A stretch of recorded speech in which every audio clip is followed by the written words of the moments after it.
No Brasil, quando a gente fala de segurança no trabalho, tem uma norma que é um verdadeiro pilar, a NR7. Para muita gente, ela soa como sinônimo de burocracia. Mas, e se a gente enxergasse ela como um sistema inteligente de proteção da saúde? É exatamente isso que vamos desvendar aqui.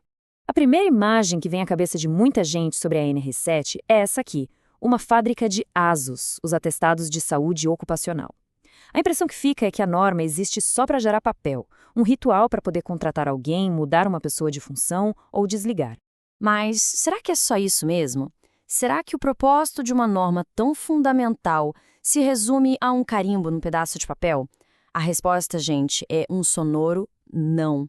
E é aqui que a coisa começa a ficar realmente interessante. O coração da NR7, a sua verdadeira alma, está nessa expressão: vigilância epidemiológica ativa.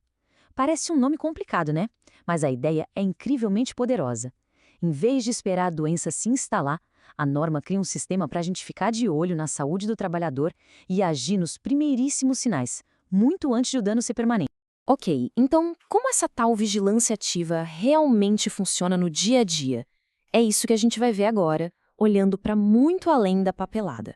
Pensa comigo, enquanto várias outras normas de segurança focam no ambiente, nas máquinas, nos equipamentos, a NR7 tem um foco total no ser humano. Ela funciona como o braço clínico de todo o programa de segurança. É a última barreira. Se a proteção do ambiente falhar por algum motivo, é o monitoramento da saúde que vai soar o alarme. E essa vigilância não acontece do nada, num vácuo. Ela está diretamente ligada a uma outra peça-chave do quebra-cabeça, a identificação dos riscos no ambiente.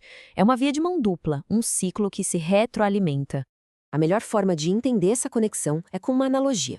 Pensa que o PGR, o Programa de Gerenciamento de Riscos, é como se fosse um mapa de um território perigoso. Ele aponta onde estão todos os perigos. E o PCMSO, que é o programa criado pela NR7, ele é o plano de sobrevivência biológica para quem vai ter que atravessar esse território. Um não vive sem o outro. Olha só como esse ciclo funciona na prática. Passo 1, o PGR vai lá e identifica um risco. Por exemplo, ruído muito alto.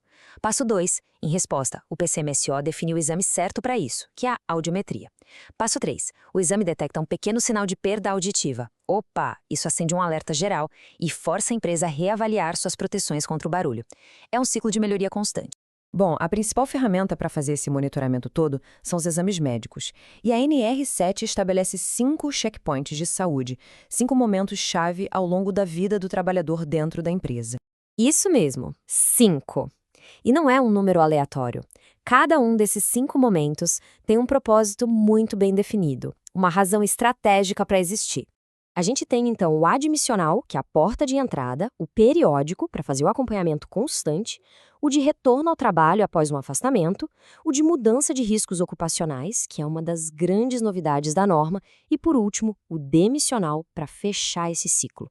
Vamos entender rapidinho o papel de cada um. O primeiro checkpoint, o admissional, é o nosso marco zero.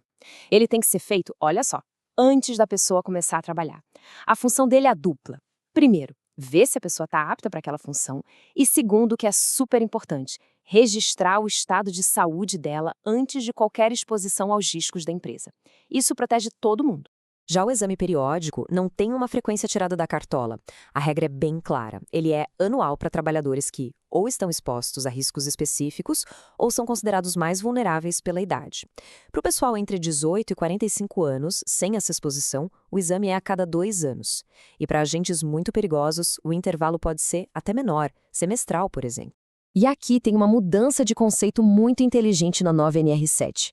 O que antes era chamado de exame de mudança de função, agora se chama exame de mudança de riscos.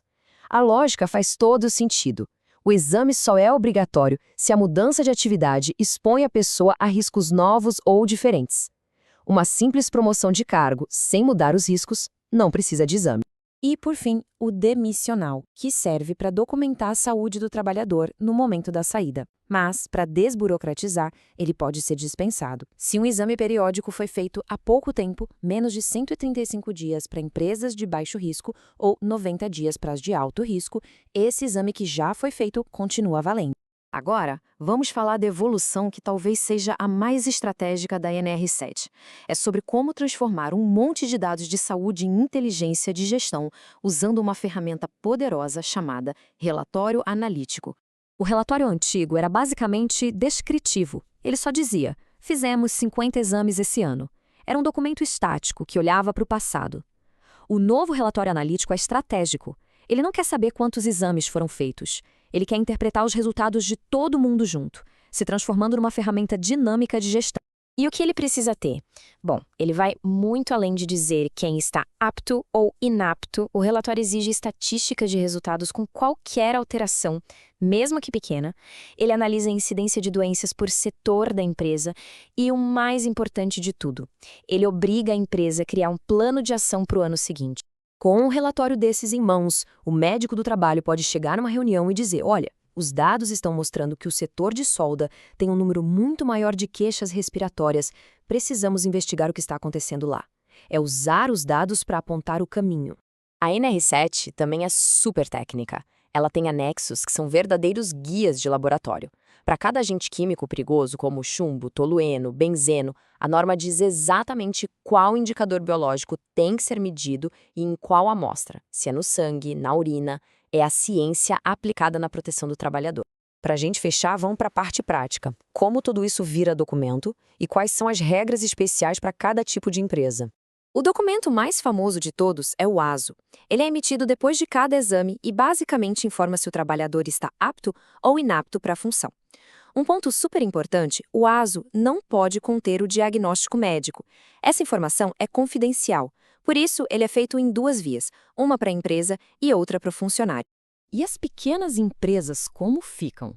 Esse é um ponto que gera muita confusão. Vamos esclarecer? Microempresas e empresas de pequeno porte que são de baixo risco e declaram não ter riscos, ficam dispensadas de elaborar o documento do PCMSO e o relatório analítico.